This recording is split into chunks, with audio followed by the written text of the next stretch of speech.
Hey all, welcome to another summary for Starborn. So, we picked up where we left off last time. Everyone continued their investigation.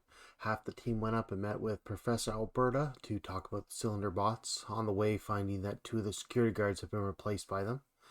After a quick scuffle and some dismantling, they found a small, smoky orb in the center of these two bots, allowing them to create illusions. Professor Alberta was stumped on what this was, but suggested that the crew head over to the mystical department of the college. Crew taking the advice and went to an area they have never been to before.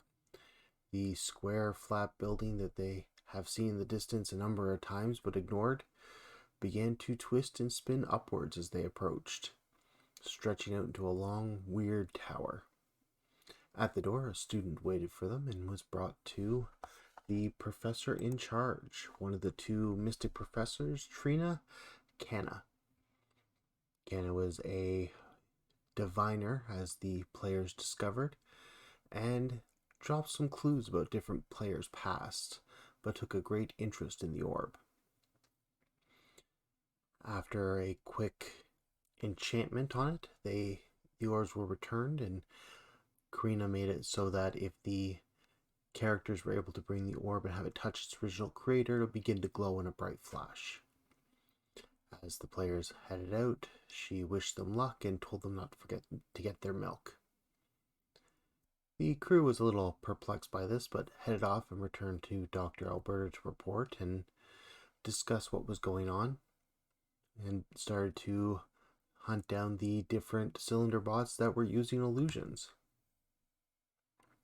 During this time, the crew searched for Ravel to no avail, and eventually went back to Ravel's team to pick up one of their members, the magician, as it were. He also turned out to be a cylinder bot in disguise and was dismantled. At that point, in rage, one of the characters broke one of the orbs, the new one found, and it displayed an illusion. They were able to see Ravel picking up milk at the local convenience store, and they sent Tremor off to go gather them. Tremor placed the orb on Ravel. There's a bright flash, blinding Ravel, and Tremor, at least her eyes, though her senses allowed her to quickly dispatch Ravel and drag him back. With an unconscious Ravel and proof that he created these orbs, it left the PCs stumped. They eventually decided to return to Trina Canna and attempt to navigate the mystic building on their own. After a few tries and some weird discoveries, they eventually seen Canna talking to her other half. Not knowing what was going on, the PCs attacked, devastating the room, almost injuring the professor, but defeating the shadow eventually. Canna came back, there was some discussion, and the characters realized they could use the orbs to find out where the others were. PCs, believing that Rabel is likely innocent, released him and used the magic to find the facility where the captured students were being kept. Upon seeing it, they used another orb to find out how to get there through the hospital security camera area. The group quickly darted over there, met up with security with a quick call to Mr. Immortal, got clearance, and descended.